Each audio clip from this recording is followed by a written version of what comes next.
So a couple days ago, I was riding the car with my son, and a worship song came on. And I actually didn't recognize this song, but as the song was playing, I started to hear him kind of humming and then singing the song that he must have heard with my wife in the car before that. And I thought that was really cool. That made me really proud that he knew a worship song and was worshiping God, and it was a song that I didn't even know.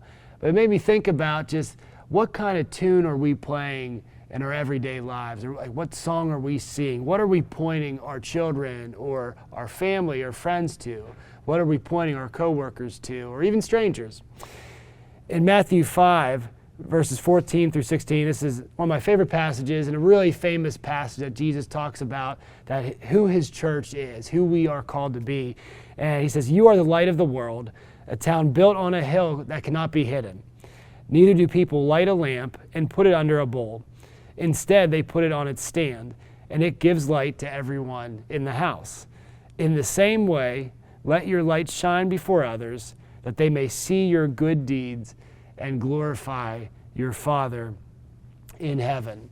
So that analogy that we are the light of the world, that we are not called to point people to look at me, but to point others to someone else, to our Creator, to our God, to our Savior.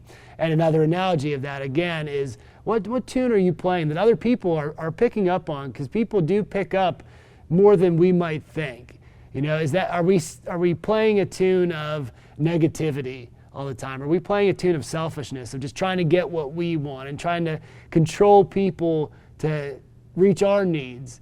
Or are we pointing people to a life of service and kindness? I know people around me, there'd be seasons in my life, or at least days in my life, where my wife or others would say, "You've just been grumpy, you've been negative or moody." And that's not the tune that I really want to play. And that's not what we're called to live by, is just to point to what we want and that just how we feel. But the tune we are called to play, the light that we are to shine, is to point people to how great our God is and to what kind of Savior that Jesus really is. That though he sat at the right hand of God, he left his throne in heaven to come to this earth in the most humble ways and to die the most painful death to offer us new life and to offer us a relationship with God. So let's think about that. Think about what tune are we playing. If our song, or if our lives had a theme song behind it, what would it sound like?